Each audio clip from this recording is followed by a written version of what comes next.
I think that schools of education are doing a much better job than a number of years ago in terms of preparing teachers and principals for the students who are in our schools.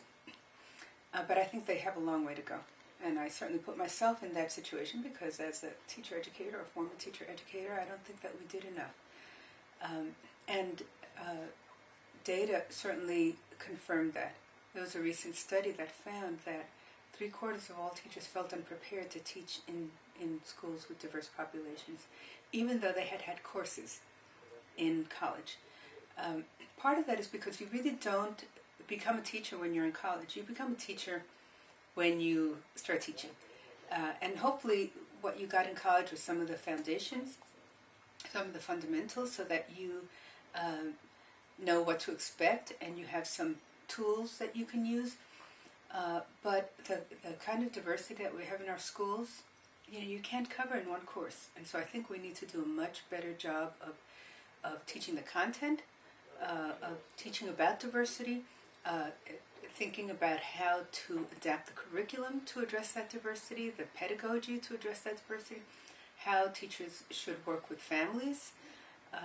That often is not covered in classes.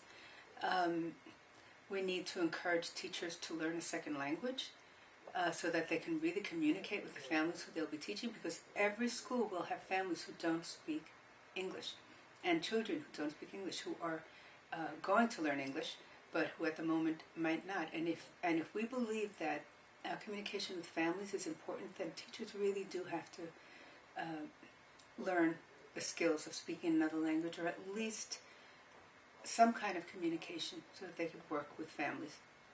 So I think there are a lot of ways that we can get better.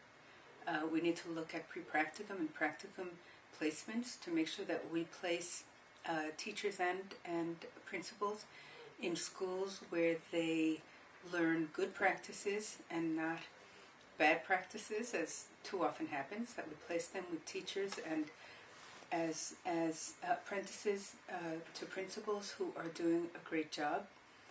And I think all of those things could help.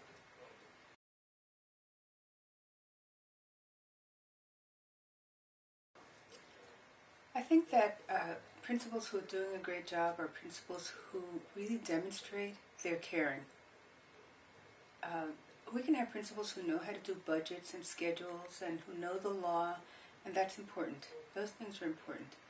But when you walk into a school and you see a principal who really cares about the kids, the community, the families, you know that that is a school that has a much better chance of succeeding than a school where the principal just goes through the motions.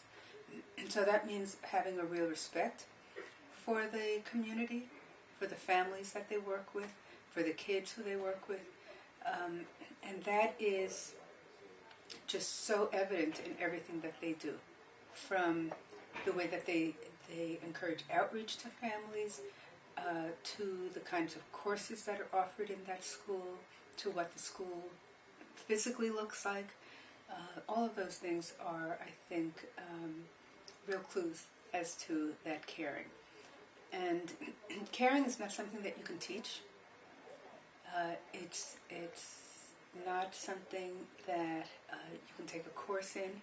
But I do think that we have principal development programs, or professional development programs for principals, where we can create that climate so that caring is, that they really understand that that's fundamental to being a good principal.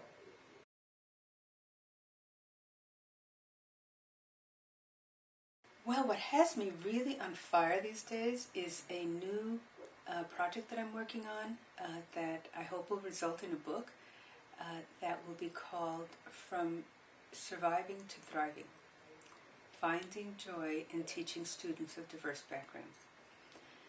It's based on a very brief article that I wrote for Educational Leadership a couple of years ago.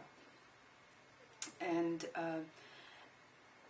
in it, I talked about how teachers really need to go from surviving to thriving so that they bring that energy and enthusiasm into their teaching, in spite of all of the negative conditions that they may face because of, societal inequality, because of lack of resources, and so on. But I'm really interested in learning what is it that helps teachers thrive in the classroom, in the school, and in the profession, because the dropout rate of teachers is exceptionally high, and so what can we learn from teachers who are thriving? What do they need from themselves, from their students, from their communities, from their principals, from the district? What do they need? And I think that that's a message that we all need to focus on, because if we're serious about wanting to keep good teachers, we need to focus on those who are thriving so that we can learn from them. And so I've been interviewing teachers around the country. I intend to interview 15 or 20, and so far I have about 12 or 13 who I've interviewed. And it's a diverse group of teachers who teach in a diverse group of cities and towns. And yet, what I'm finding so far is that these are people who fundamentally have a deep commitment to public education, to the students who they teach, who understand that to be effective teachers, they first need to learn who they are, and they need to be aware of their own blinders, their own blind spots, their own biases, and their own values, and in order to make sure that the biases don't get in the way of their teaching, and that their values guide their teaching. They also are teaching me, as I read through the interviews, that it's important for them to have colleagues in school and out of school, so they have networks of people who will support them. Not only mentors, who are assigned by the school, but colleagues who they can work with and share with and problematize with, and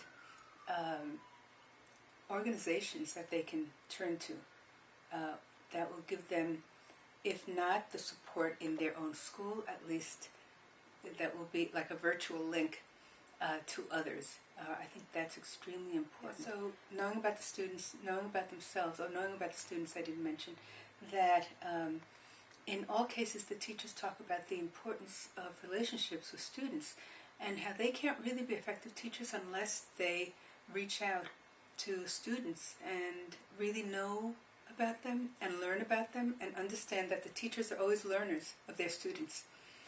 If they're not, the mindset is that they're teaching generic students, and there's no such thing as generic students. Every student comes with his or her own background, culture, language, experiences, and teachers need to know about those things. So, those are the kinds of things that I've been talking with these teachers about, and from California to Maine to Texas, those are the messages that I'm getting so far.